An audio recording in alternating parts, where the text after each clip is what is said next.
First Thessalonians, the 5th chapter, the 1st verse. But of the times and the seasons, brethren, you have no need that I write unto you. 2. For you yourselves know perfectly that the day of the Lord so cometh as a thief in the night. For when they shall say peace and safety, then sudden destruction cometh upon them as travail upon a woman with child, and they shall not escape. But ye, brethren, are not in darkness, that that day should overtake you as a thief. Ye are all the children of light, and the children of the day. We are not of the night, nor of darkness. Therefore, let us not sleep as do others, but let us watch and be sober. Paul was preaching the revelation of Christ, and he was teaching concerning the resurrection of believers as hope of the believer in the midst of trouble and sorrow. Now look, even though you're going through trials and tribulation, the worst of it is that you will die physically. But in that death will be the defeat of death, because mortality shall swallow immortality. That's what Paul was teaching. He was teaching believers that even if a believer dies in the midst of persecution, that's not the end. There is resurrection. Hope, comfort.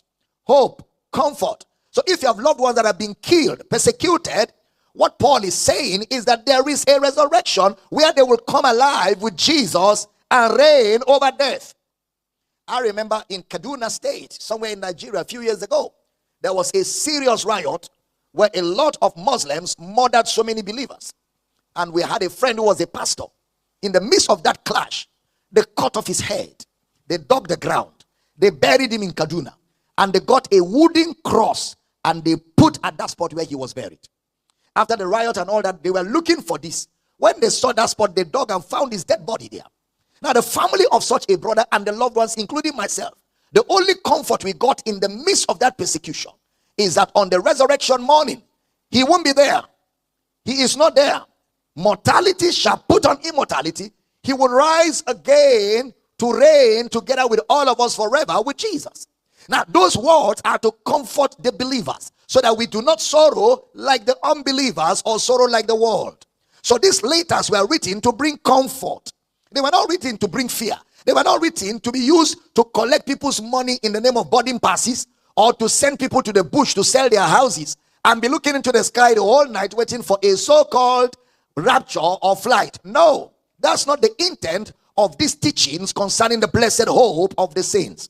Paul was teaching and preaching the revelation of Christ, and he was teaching concerning the resurrection of believers as the hope of the believer in the midst of trouble and sorrow.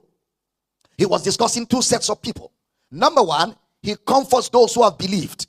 Number two, those who oppose the gospel and oppose the message, he warns them of sudden destruction. He asks believers to hold on because Jesus Christ will be revealed in his saints. It's a message of comfort. Hold on because Jesus Christ will be revealed in his saints.